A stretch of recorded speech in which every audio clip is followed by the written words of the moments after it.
गांभीर्यपूर्वक बोलतोय. सगळ्या तरुणांनी एक वाक्य ऐकून घरी जा. 30 वर्षाच्या पोराला इज्जत कमवायची असेल, नाव कमवायचं असेल तर त्याने एक गोष्ट कायमस्वरूपी लक्षात ठेवावी. नाव कमवण्याकरता बऱ्याच गोष्टीचा त्याग करावा लागतो. मोठी झालेले माणसं सहज मोठे झालेले नसतात. त्यांनी पायाखाली खूप काही घेतलेलं असतं. त्या पायाखाली घेतलेल्याचा प्रभाव मोठे झालेले असतात. सहज कोणालाही मोठेपण मिळत नाही. जे पायाखाली घ्यावं लागतं ते काय असू शकतं, असा जर प्रतिप्रश्न तुम्ही मला विचाराल तर ऐकून घरी जा. ऐका माझं. ज्या वेळेला या अहिल्यादेवी होळकर चौकातलं पोरग 11:15ला होळकर चौकातलं कीर्तन ऐकून भजनाचा कार्यक्रम आवरल्यानंतर, ज्ञानोबाऱ्यांची शेजारती झाल्यानंतर, ज्ञानोबाऱ्यांना झोपवल्यानंतर, सगळे वारकरी घरी गेल्यानंतर घराच्या दिशेनं जायला लागतो.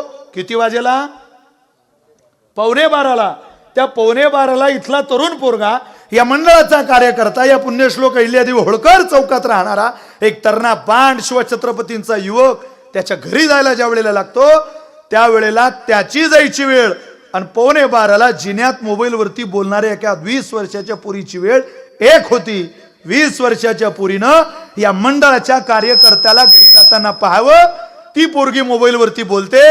तो पोरगा या मुलीचा कोणी नातेवाईक नाही, जातीचा नाही, पंथाचा नाही, धर्माचा नाही, कुठलंही रक्ताचं नातं नाही. तरी त्या पोरीने या पोराला पाहिलं.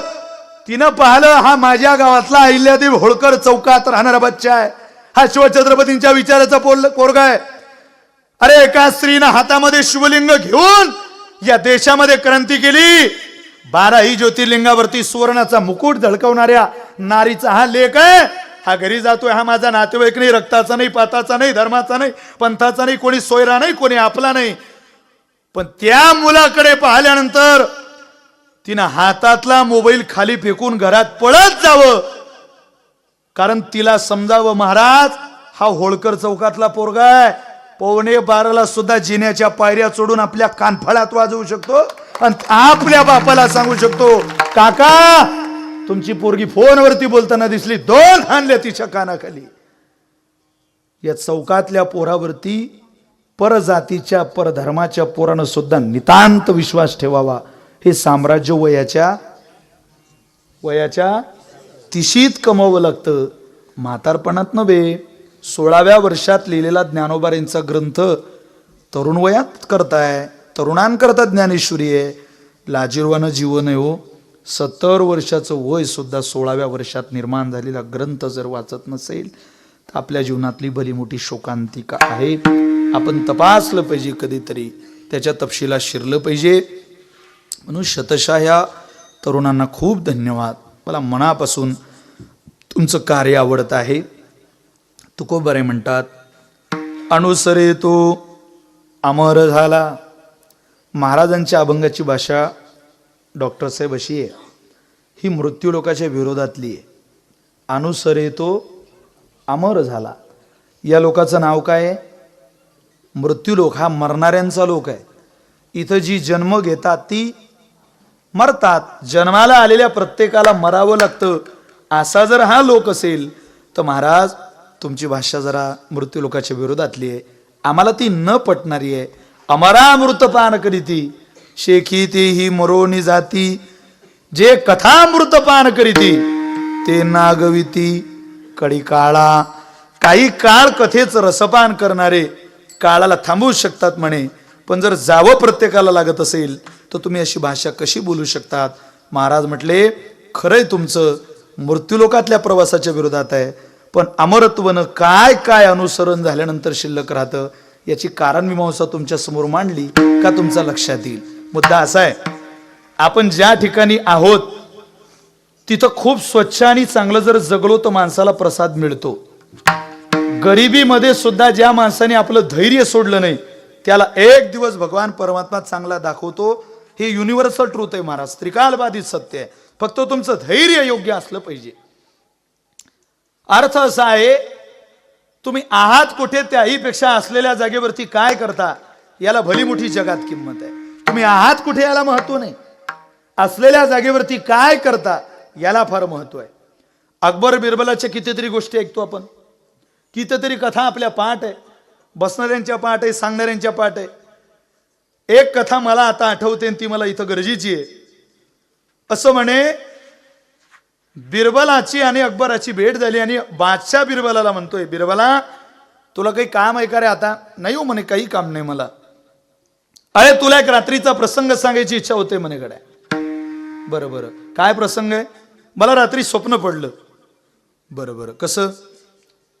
तू आणि मी रस्त्यानं चाललो. बरं, मग आपल्या गप्पा सुरू होत्या.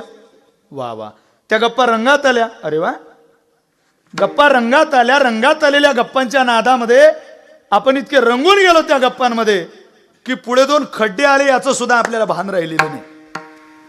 बरं मग काय? मग अरे एका खड्ड्यात तू पडला आणि एका खड्ड्यात मी पडलो. असं कोण म्हणतंय? माझ्या चार्जरची पिन लागते ना तुम्हाला? कोण म्हणतंय? बादशाह म्हणतोय बिरबलाला. बिरबल म्हटलं, अहो माझं जाऊ द्या, पण तुमच्यासारख्या राजाच्या दृष्टीनं खड्ड्यात पडणं बरं नाही हो. अरे ऐक ऐक बिरबला, पुढे ऐक. आपण दोघंही खड्ड्यातच पडलो, पण मी ज्या खड्ड्यात पडलो तो खड्डा मधाने भरलेला होता, इको कमी करा. आणि तू ज्या खड्ड्यात पडला तो खड्डा घाणीनं भरलेला होता. म्हणजे मी मधाच्या खड्ड्यात पडलो आणि तू घाणीच्या खड्ड्यात पडला. बिरबल म्हटलं, काय योगायोग आहे, मलाही असं स्वप्न पडलो रात्री. आता बिरबल म्हणजे दुसरा कपिल शर्मा. त्याच्याकडे पाहिलं, त्या कपिल शर्माकडे असं वाटतं, देवा काय बुद्धी दिली रे तू याला. काही काही लोकांची बुद्धी कापरासारखी असते महाराज. त्यांना गरम करावं लागत नाही, ते आपोआप गरम असतात. कीर्तनामध्ये विनोद ऐकायला, मार्मिक विनोद ऐकायला सुद्धा कापराच्या बुद्धीचे लोक लागतात. बघा, कळलं तर आपण प्रयोग करून पाहू. तुम्ही प्राध्यापक अत्रेंचं नाव ऐकलंय का? बोला जरा चटकन. तुम्ही बोर झाले का? मी घरी जाऊ का? बोला ना राव. मग तुम्ही प्राध्यापक अत्रेंचं नाव ऐकलंय का? ऐकलंय. ते अत्रे टीकाकार लेखक होते. एकदा त्यांच्या कॉलनीत गाढव मेलं. पण त्यांच्या कॉलनीत गाढव मेलं ते नगर परिषदेत सांगायला गेले, आमच्या कॉलनीत गाढव मेलं, ते न्यायची विल्हेवाट लावा. तिथे एक विचित्र माणूस होता, शिपाई. कोणी ऑफिसमध्ये गेल्यानंतर मेन अधिकाऱ्याला भेटत जा, चिल्लर कर्मचाऱ्याला भेटू नका, ते जास्त खोडकर असतात, ते त्रास देतात, काम होऊ देत नाही. मेन माणसाला भेटायचं आणि काम सांगून मोकळं व्हायचं. हा त्या कर्मचाऱ्याला म्हटलं, आमच्या कॉलनीत गाढव मेलं अत्रे बाबा म्हटले, तुम्ही ते घेऊन जा. तो जरा विचित्र होता. तो म्हणे, तुम्हीच तर मुळात घाण काढणारे, काढून टाका ना तेवढी. ते म्हटले, मी तर काढणारच आहे, पण भाऊबंद मेल्यावर कळवलं पाहिजे म्हणून तुम्हाला सांगायला आलो, बाकी काय. मला वाटलं एखाद्याकडे असेल कापूर. तुमच्या गावात कापुराची वाहन नाही, कापूरच कापूर आहे. अहो, मी एका मित्राच्या घरी गेलो आणि त्याच्या घरात गेलो, उंबरठा ओलांडून आत गेलो. त्याची बाई फरशी पुसत होती. त्याची बायको फरशी पुसत होती. ती ओल्या फरशीवर मी पाय ठेवला. तिने तो पुसायचा पोतारा फेकून मारला मला. तुम्हाला काही अक्कल, तुम्हाला काही लाज, तुम्हाला काही शरम? निघालो बा बाहेर. तिथून फोन लावला, म्हटलं, का रे बाबा, तुझ्या सहनशीलतेची खरंच कमाल आहे. नुसता ओल्या फरशीवर पाय ठेवला, काय धिंगाणा घातला. म्हटलं, रे पोतारा फेकून मारला तुझ्या बायकोने मला. तो म्हणे, तुम्हाला? म्हटलं, हो मला. आज? अरे म्हटलं, आत्ता. तो म्हणे, तुम्ही थांबा, मला फक्त घरी पोहोचू द्या. हे तर पहिल्यांदा माझ्या कानाने ऐकतोय. म्हणे, राव मी तुम्हाला पोतारा? अरे म्हटलं, मला फेकून मारला, मी काही खोटं सांगणार आहे का? तुम्ही मला घरी पोहोचू द्या महाराज, तुम्हाला घरी जाऊन फोन लावतो. तिच्याच खटिया खडी पाहिल्याशिवाय राहत नाही. त्याला मी 10 मिनिटांनी फोन केला. का रे म्हटलं, बाबा पोहोचला? अहो म्हणे, थांबा जरा, लगेच फोन करतो तुम्हाला. पुन्हा 10 मिनिटांनी फोन. का रे म्हटलं, बाबा अजून पोहोचला? अहो म्हणे, थांबा जरा, अजून पोहोचलो नाही. अरे म्हटलं, इतका कुठं वेळ लागतो तुझ्या घरी जायला? तो म्हणे, मी दारातच आहे. म्हटलं, घरात का जात नाही? फरशी ओली हो म्हणे.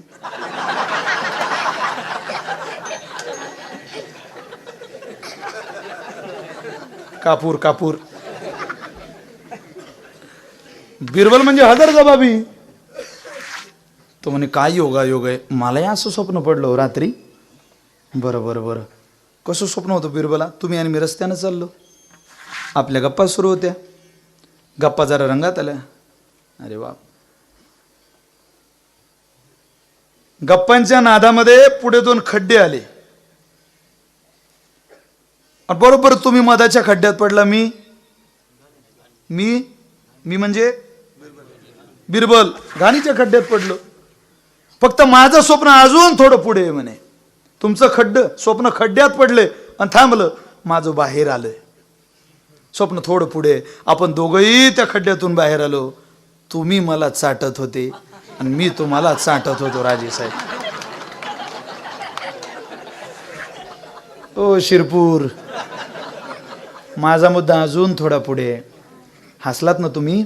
आता ऐका, तुम्ही कोणत्या खड्ड्यात आहात याला किंमत नाही हो, तुम्ही चाटता का याला महत्व आहे. खड्ड्यात तर सगळेच राजे हो, कोण बाहेर आलंय खड्ड्यातून. घाणीनं भरलेलं बिरबलाचं शरीर पाहून त्याला हसू नका. त्याच्या जीवनात उंच दिशेनं जाण्याचा जो प्रवासाचा मार्ग आहे, जो टप्पा आहे, जी झेप आहे ना, झेप ती अनुभवा तरुणांनी. मनगटात दम आहे आपल्या. उंच दिशेनं जाण्याचा प्रवासाचा मार्ग आपण निवडू शकतो. हतबल होऊन आयुष्य माणसं काढतात, ती एक दिवस अपयशी होतात. पण हतबल न होता आयुष्यावरती मात जी माणसं काढतात, संघर्ष जी लोक करतात, एक दिवस इतिहास त्याची सुवर्ण अक्षरामध्ये नोंद केल्याशिवाय राहत नाही. आपण त्या मार्गावरती चालावं ही अपेक्षा माझी आहे. तुम्ही आहात कुठे, त्याहीपेक्षा असलेल्या जागेवरती काय करता याला भली मोठी किंमत आहे महाराज.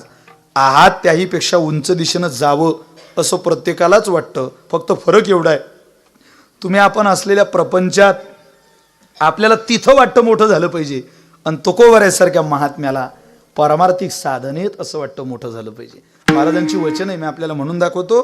तुकोबरे बोलतात, आपल्याला वाटतं घर झालं पाहिजे, माळी झाली पाहिजे, मुलं झाले पाहिजे, विहीर झाली पाहिजे, विहिरीला पाणी लागलं पाहिजे, चांगली बागायती झाली पाहिजे, बागायती होऊन सुद्धा त्या शेतीला चांगला भाव मिळाला पाहिजे, धनधान्य झालं पाहिजे, घर भरलं पाहिजे, ही अपेक्षा आहे.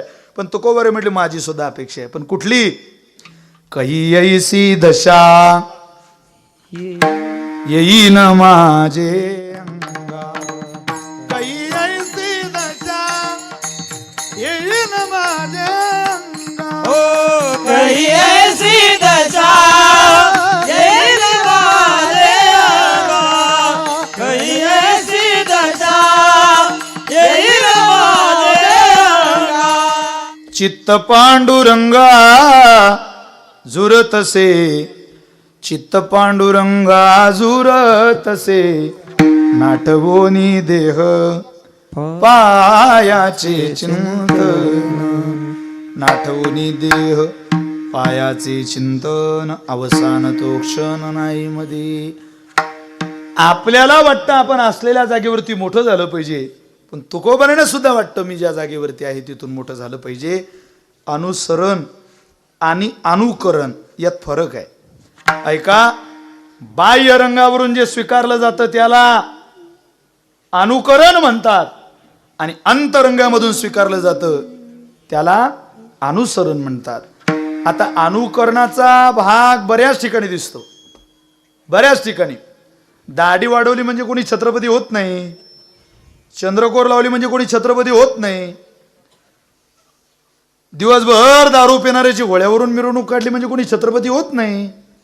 छत्रपती व्हायला आयुष्यातला 50 वर्षाचा कालावधी घोड्यावर काढावा लागतो महाराज.